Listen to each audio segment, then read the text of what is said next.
Bonjour, bienvenue à la LM Africa Medias.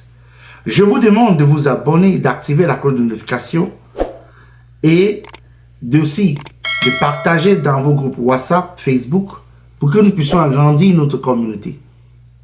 Ne laissons plus le narratif entre les mains de ceux qui nous ont colonisés. Prenons notre destin en main. Comme Ibrahim Traoré avait eu à dire dans une de ses sorties, l'un des problèmes des Africains, si vous partez sur les réseaux sociaux, vous verrez certains Africains en train de faire des vidéos inutiles pour dire des incompétents, ou est-ce que vous allez voir des gens en train de faire les 1000 vues, les 2000 vues, les 3000 vues. Mais lorsque vous allez dans des vidéos qui parlent de la géopolitique, qui parlent de l'éveil de l'Afrique, qui parlent du développement de l'Afrique, vous ne verrez que ces personnes avaient moins de vues. C'est ça qui montre l'incongruité de l'Afrique. Comment voulons-nous se développer lorsque nous basons plus notre intelligence et notre cerveau dans les futilités du monde, dans le divertissement, exactement ce que le colon a voulu qu'on le soit. Ne pas se focus dans la réalisation et le développement de l'Afrique. D'aller toujours dans les histoires de Congossa, de il a dit que, elle a dit que, exactement, les histoires de Sans Calisson, au lieu d'être concentrés pour une Afrique meilleure. C'est pour cela que cette chaîne est faite pour vous. Je le fais gratuitement. Je ne suis pas payé, je ne donne que mon temps. Et je le fais par passion et par amour. Donc je vous demande de vous abonner. Comme on peut dire, l'AES monte en puissance et ne te laisse plus faire. Maintenant, l'AES est en train de mettre en place, finalement, cette armée conjointe pour lutter contre le terrorisme, l'instabilité dans le Sahel. J'aimerais qu'on écoute ce passage et on se retrouve juste après. Séance d'évaluation de la présidence malienne de la Confédération des États du Sahel à 3 mois du sommet des dirigeants. Il s'agissait à Koulouba de faire le point de la feuille de route consensuelle déclinée par les chefs d'État du Burkina, du Mali et du Niger.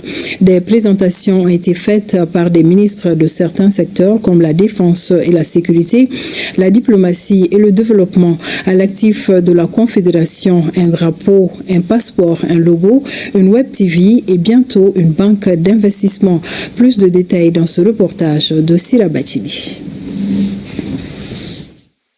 La destinée du Sahel sous la présidence malienne. Les prouesses s'évaluent à Koulouba à quelques 3 mois de la tenue du 2e sommet de la Confédération des États du Sahel. Le président de la transition, le général d'armée Assimi Goïta, président de la Confédération des États du Sahel, note les points d'exécution des tâches confiées aux différents départements sous la coupole du Premier ministre chef du gouvernement. C'est une mise au point des réalisations en lien avec la feuille de route consensuelle qui décline les stratégies du Sahel. Immédiatement, la mise en place des comités nationaux AES, c'est-à-dire dans les 3 pays, les différents chefs d'État ont mis en place une telle structure pour assurer à la fois et la coordination et le suivi et le bon fonctionnement de la Confédération AES. Ici au Mali, cette commission nationale est présidée par le chef de l'État qui assure la présidence du comité de pilotage. Mais à côté, il y a bien entendu 3 comités sectoriels. C'est important de rappeler que nous sommes quasiment à 3 mois du prochain sommet. Le chef de l'État a fait le point du suivi et surtout a évalué tous les acquis, bien entendu, les actions entreprises par les différents comités. Il a prodigué de conseils très pertinents et bien entendu et les stratégies afin que s'il plaît à Dieu dans 3 mois, que tous les objectifs que le Mali s'est assigné dans le cadre de la mise en œuvre de cette feuille de route puisse être valablement réalisé, puisse être valablement atteint. Pour une souveraineté totale, le Sahel met l'accent sur la défense, la diplomatie et le développement. Sur le plan de la défense et de la sécurité, la Confédération a mis en route sa stratégie de défense commune, coordonnant ses efforts militaires pour contrer toute velléité d'ingérence. La force conjointe de défense des États du Sahel est opérationnelle. Le ministre de la Défense et des anciens combattants, le général Sadio Kamara, a détaillé au chef de l'État les opérations déjà menées. Ce que nous pouvons retenir, c'est vraiment l'opérationnalisation de la force conjointe qui est aujourd'hui une réalité, qui arrive à faire des opérations conjointes sur le terrain. Nous pouvons rassurer le peuple du Sahel que sous le leadership de nos chefs d'État, nous allons continuer à travailler davantage pour mener nos missions à bien. Présentement, il y a l'opération IRECO 2 qui est en cours avec des résultats probants. Cette opération se passe dans la zone des 3 frontières entre le Mali, le Burkina et le Niger. On est arrivé déjà à faire des résultats. Ces résultats nous ont permis de neutraliser des terroristes, de récupérer du matériel et de rassurer la population. Une vision sécuritaire bien définie donc dans une trajectoire bien tracée, comme acté lors du sommet de Niamey par les présidents Goïta, Tchani et Traoré. L'AES met en avant une diplomatie revitalisée avec de nouveaux objectifs et plus d'engagement à atteindre des objectifs communs. À ce niveau, l'on note une identité de vue pour les États du Sahel avec un logo, un drapeau et une seule voix pour les 3 pays. Le défi majeur est pour nous de faire en sorte que nous puissions parler d'une seule voix. Si vous voyez avec toutes les actions qui ont été entreprises au cours de l'année, avec les différentes concertations que nous avons eues entre ministres des Affaires étrangères, mais aussi avec les autres ministres, progressivement nous arrivons à parler d'une seule voix, à avoir une bonne coordination de notre action. De plus en plus, nous avons aussi des interactions avec des partenaires extérieurs à notre espace, avec lesquels nous avons un dialogue pour établir des éléments de partenariat politique, sécuritaire, mais aussi en matière de coopération. Ces actions sont en cours également. C'est des éléments extrêmement importants.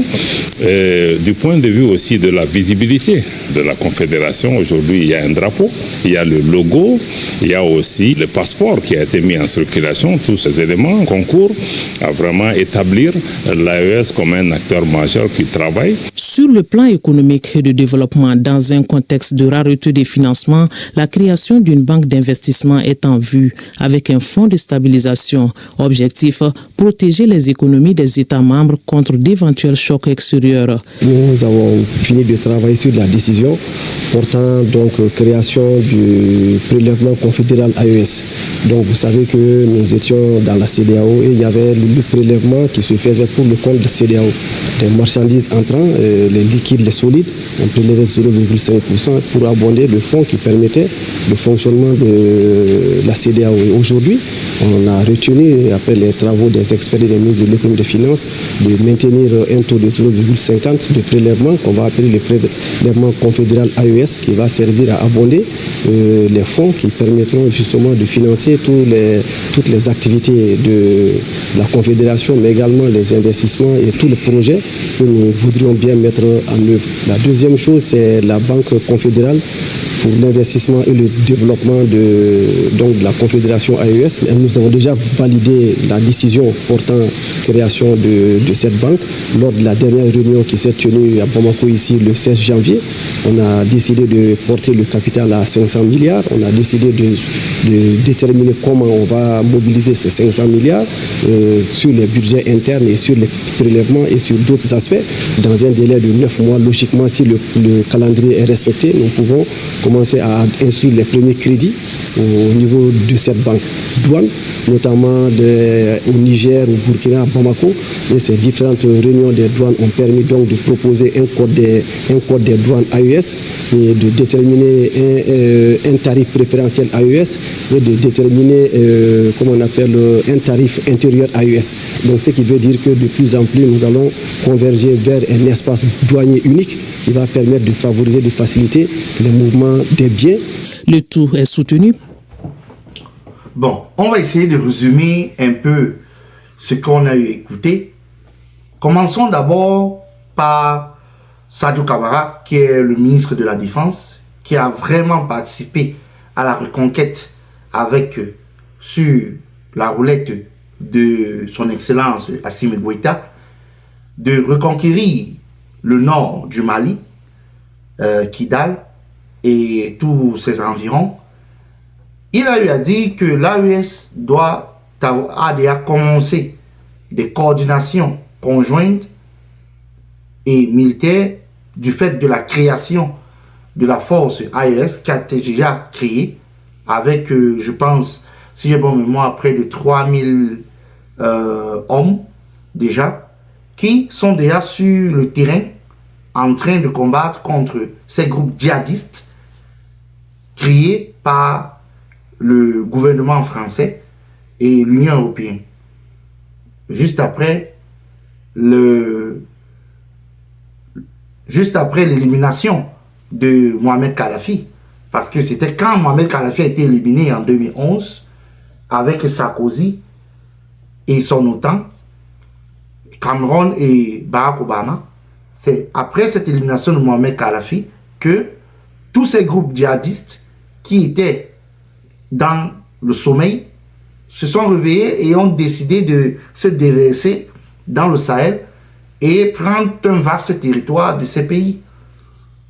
Donc, malgré tout cela, les Français sont venus avec le Barkhane qu'ils ont créé. Ils ont eu les Barkhane 1, 2, 3, 4, jusqu'à 100, qui n'ont rien donné du tout. À peu près de 15 ans sur le terrain, les groupes terroristes se sont juste seulement métamorphosés et ils ont été finalement chassés comme des malpropres. Donc, l'armée malienne, burkinabé et nigérienne sont en train de faire le bon travail. Ils sont en train d'éliminer ces terroristes, de les abattre un à un, parce que ce sont des gens qui ont été envoyés par leur maître depuis l'Occident. Donc ça, sur le plan militaire, c'est en cours et c'est en train de se développer sur le terrain. Et tout est déjà sous contrôle.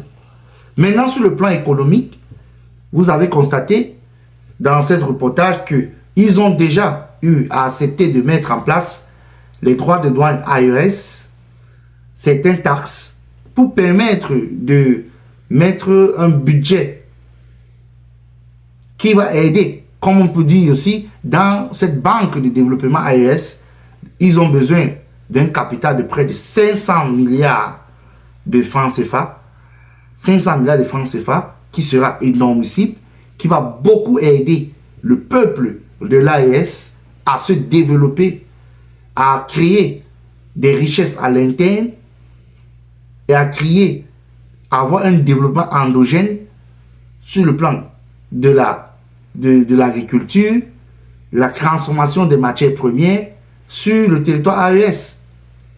Comme ils ont décidé de mettre en place les tarifs douaniers qui vont entrer dans les caisses et qui sera contrôlé par une structure pour se rassurer qu'il n'y ait pas de la corruption, des détournements. C'est ce qu'on a besoin des pays. Voilà ce qu'on appelle les pays frères. Pas les tintins qu'on a là en Afrique centrale, qui ne sont que là pour leur pouvoir. Ils ne font rien du tout. Dans un sommeil profond. Voilà seulement le simple pays, le Cameroun, qu'ils ne parviennent même pas d'abord à donner la lumière à près de 30 millions de personnes. Les barrages sont là, alors que les ministres ont déjà envalé l'argent. Ces gens, je me demande si ils ont seulement des, je sais pas, des totems qui consomment l'argent à la place même que ça parte sur les chantiers. Tout grand projet dans ce pays au Cameroun, ce sont des serpents de mer. On ne revoit rien du tout.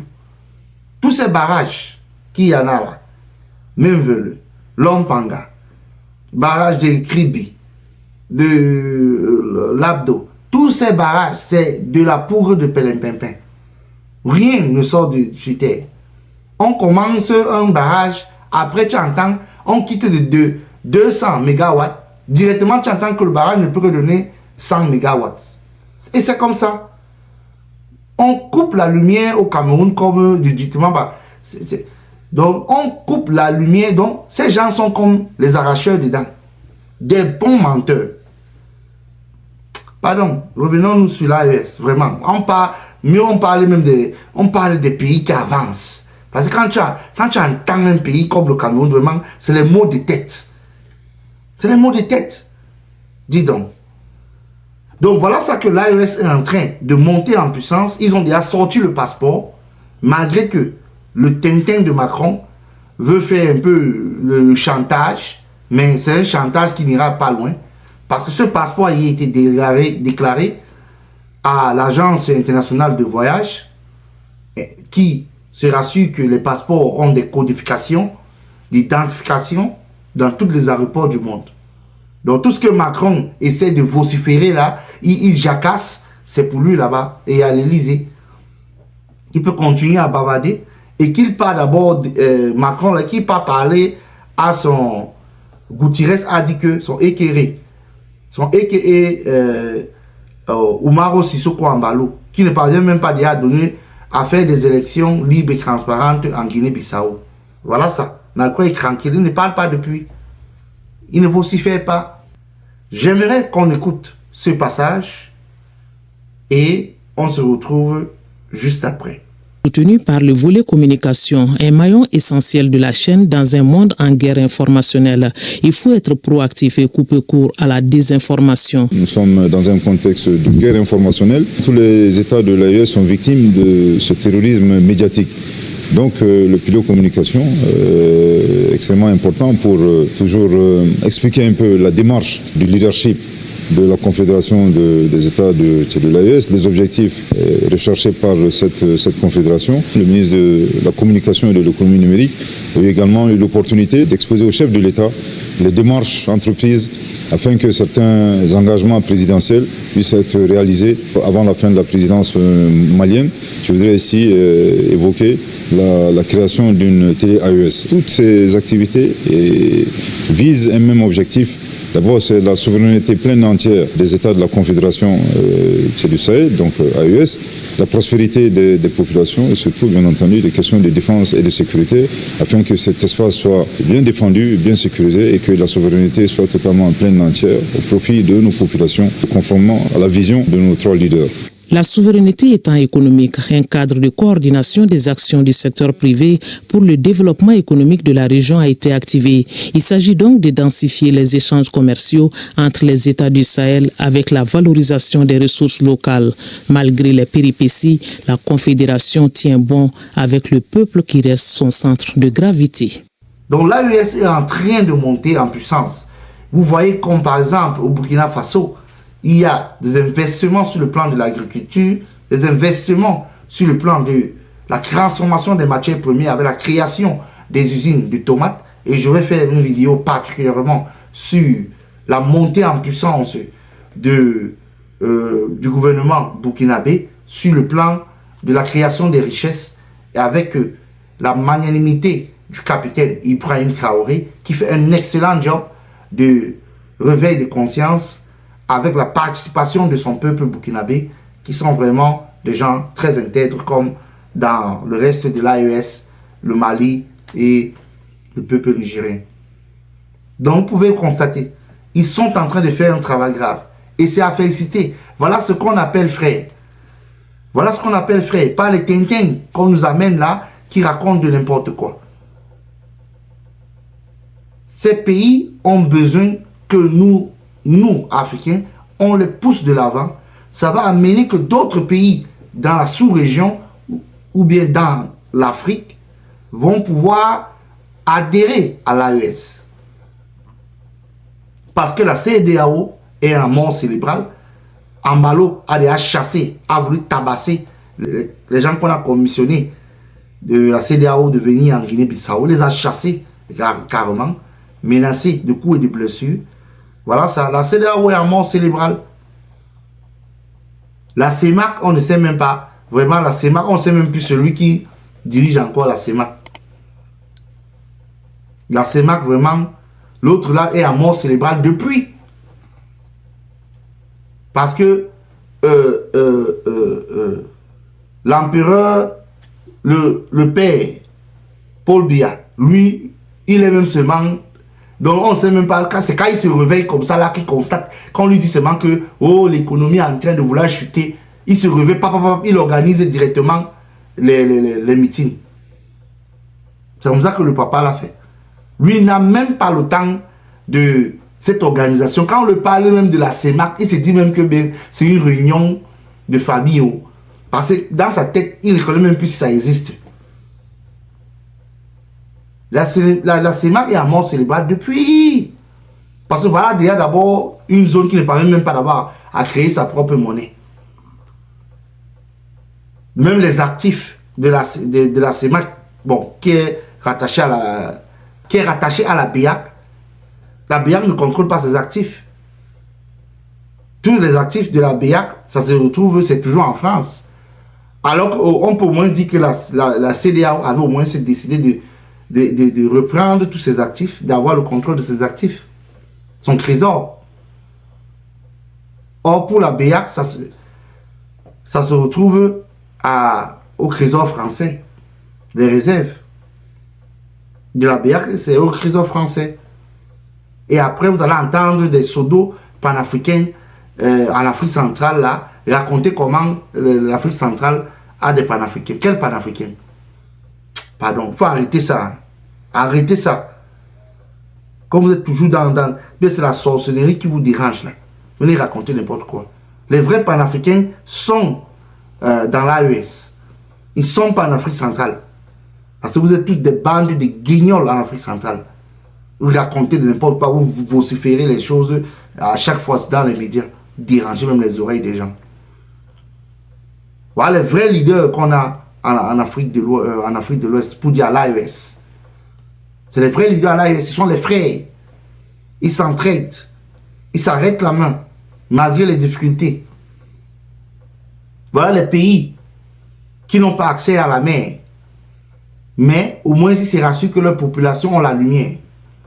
Alors que voilà, on habite en Afrique centrale, que le simple Cameroun, qui a toute la côte atlantique, qui est couvert de rivières et de fleuves à l'intérieur, qui ne parvient pas à maîtriser même le système énergétique. Un pays qui a un déficit de près de 400 mégawatts. Il y a les coupures, Douala, Yaoundé, Bafoussam, dans toutes les grandes villes, les coupures sont comme, c'est comme si une souris passe seulement sur les câbles électriques. Sur les câbles électriques, la lumière part. Les poissons, les business des gens sont totalement à l'abandon. Décrites par des gens incompétents qu'on a mis. Les gens perdent.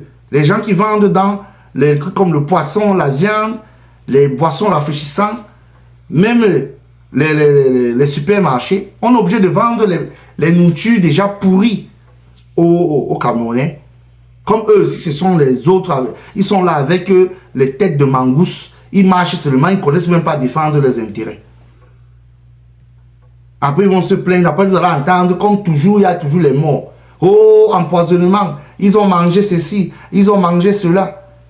Tout ça parce qu'ils sont là, il y a des coupures, les nourritures se gâtent, on les revend les bêtises, et puis ils viennent pleurer, intoxication alimentaire. Les gens sont morts, 6 morts, 2 morts, 4 morts, 10 morts. C'est quelle histoire ça?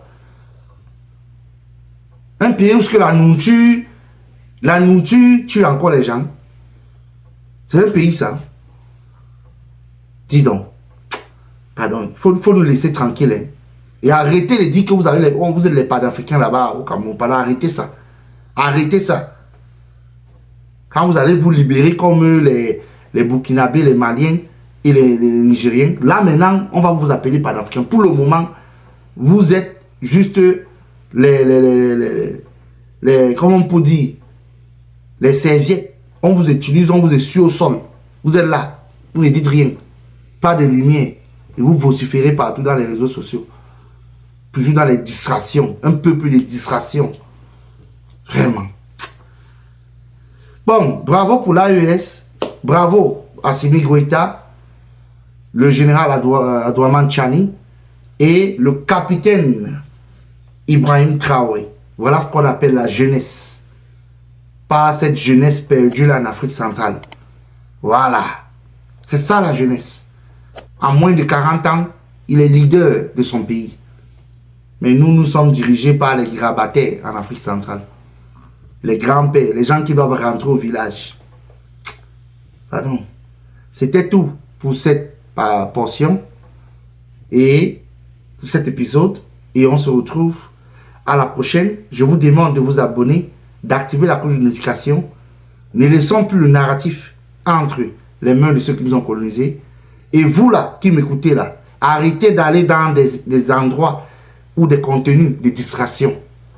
Concentrez-vous sur les contenus qui vous permettront de développer un psychisme intellectuel et de vous développer sur le plan physique et économique. C'est ça l'Afrique qu'on a besoin. Et c'est ce genre de peuple qu'on a besoin. On n'a pas besoin d'un peuple de distrait. Voilà. On a besoin d'un peuple qui connaît investir, création des richesses. Voilà. Pour embaucher ce monde-là qu'on a en Afrique. On se retrouve à la prochaine et activez la cloche de notification, partagez dans vos groupes WhatsApp et Facebook. À plus.